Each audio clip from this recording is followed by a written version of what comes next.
May natagpuan sila ni Treasure Hunter na truso. Pero bato.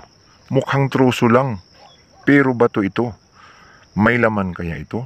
At isa rin sa ating Treasure Hunter ang nagbahagi ng kanyang video na may natagpuan siyang parang pansyon ng bata, no? Sa gilid yata ito ng sapa. Kaya pag-uusapan natin ito kung may laman ba itong mga ito. Ito pong kanilang natagpuan sa Yamashita Treasure Hunting. Sa iba't ibang lugar po ito sa bansang Pilipinas. Yan mo, yan.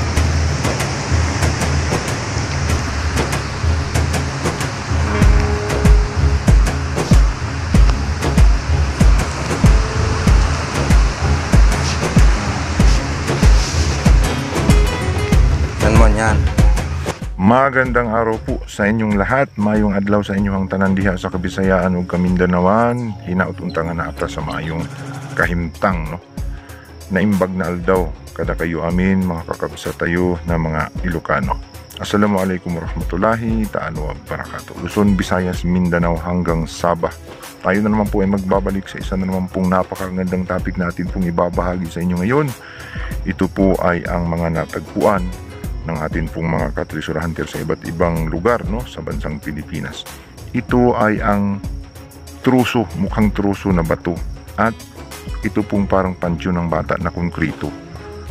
Natagpuan po ito sa gilid yata ito ng sapa. Kaya atin pong pag-uusapan kung may laman nga ba ito, no? Pero bago yan, tayo po muna ay magpapasalamat sa lahat po ng ating mga subscribers, no, bashers, haters, sa patuloy po ninyong pagsuporta, panonood po sa aking mga videos. At sa hindi pa nakapag-subscribe, pakipindot na lamang po ang subscribe button sa ibaba at ang notification bell para updated po kayo sa mga susunod kong i-upload, at bilang suporta na rin po sa aking channel. At huwag niyo pong kalimutang i-follow ang aking Facebook page, no, Yusuf Yamato.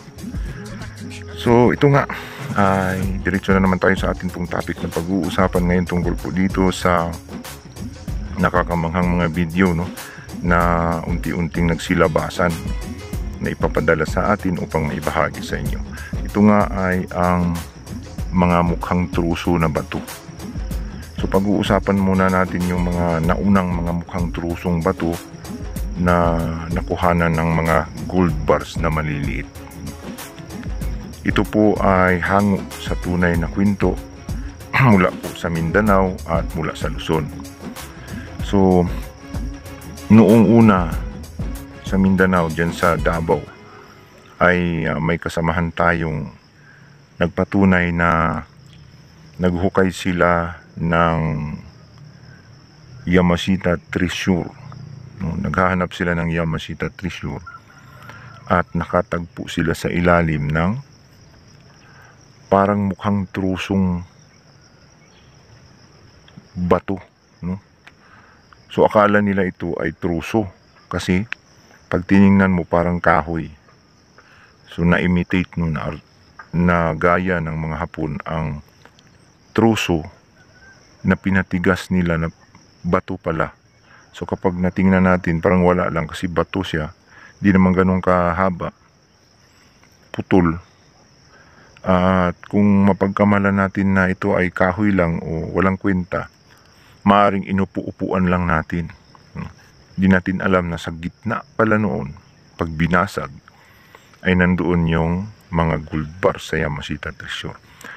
So nung natagpuan nila ito sa Davao City, naghukay sila, wala silang makitang mga gold bars na nasa box.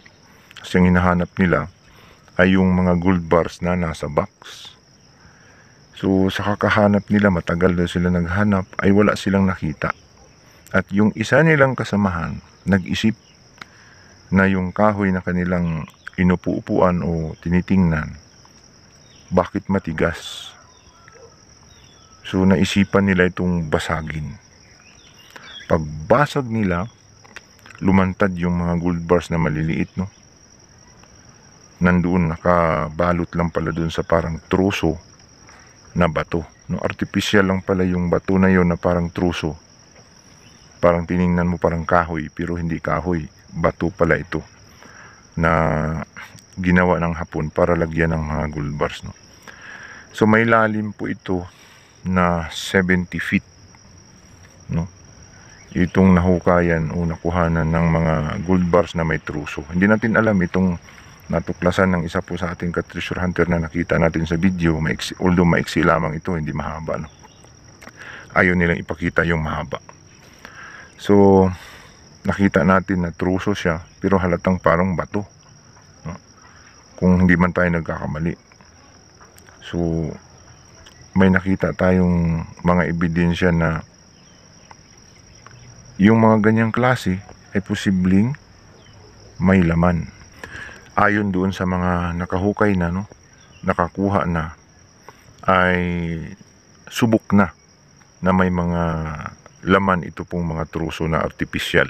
Kung ito man ay artificial, maaring nakita natin totoong kahoy talaga itong kanilang ipinakita at hindi naman siya semento. So yun lang mga semento, no, na mukhang truso. Yun po ay may laman ayon sa mga nakahukay, nakakuha na.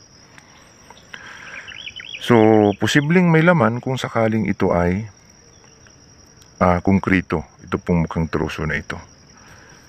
So pangalawa, ito pong video, no, na ipinapakita yung parang simento na pansyon ng maliit na bata. May isang kwento nito sa Mindanao din na nagpuputol sila ng kahoy. Inabutan na sila ng hapon. So magkakasama sila, magkakaibigan, at may nakita silang parang ganyan, no, na parang simentong maliit na parang pansyon ng bata. At sila ay nagbubulungan na gabi na, baka may magpapakita daw kasi parang may nakabaon doon. Hindi nila alam, no, ilang araw lang may nag-treasure hunting at nabungkal yun, nabasag yun, at may mga bakat pa ng gold bars yung simento na yun. Ibig sabihin, ang mga ganitong klaseng parang simentong kwadrado na parang pansyon ng bata ay posibleng may giveaway, no? Ilang pirasong gold bars, tatlo, no? Tatlong gold bars o 6 na gold bars. Hindi natin alam kung ito ay may laman kasi may mga nakakita na ng mga ganito na kurting pansyon na simento, no, sa bundok na binasag nila at may laman nga. Ito po ay hango talaga sa totoong kwento mula din sa aking ama, no, doon sa bundok na sila ang nagputol ng kahoy at yun nga nakuhanan yung parang ano na yun, simento na yun. So pwede niyang basagin ito, no? At kung sakaling walang laman ay mayroong sikreto dyan sa lugar na may nakabaon na ganong klase, ganong purma na parang kahon, no? Nakalagay sa kahon na Yamashita treasure, ginto siguro. So sana po ay may laman yan, no? Ito pong kanyang ipinapakita. Si ano na yan, isang giveaway, no? Isang regalo, no, sa Yamashita treasure. So pakita natin yung mga video na yan, although maiksi lang, pero isang ebidensya na nagpapatunay na mayroong Yamashita treasure sa iba't ibang lugar, no, sa bansang Pilipinas, at marami pang hindi nabuksan na mga Yamashita treasure sa iba't ibang lugar sa kabundukan ng Pilipinas, no, hanggang Sabah pa. So sana ay nag-enjoy na naman kayo dito po sa ating topic na ibinahagi sa inyo. So hanggang susunod, ito po ang inyong ka-treasure hunter, no? Nagsasabing patuloy lang kayong sumuporta, manood sa aking YouTube channel kasi marami pa tayong i-upload tungkol po sa Yamashita treasure hunting. Panoorin ninyo to. Yan mon yan.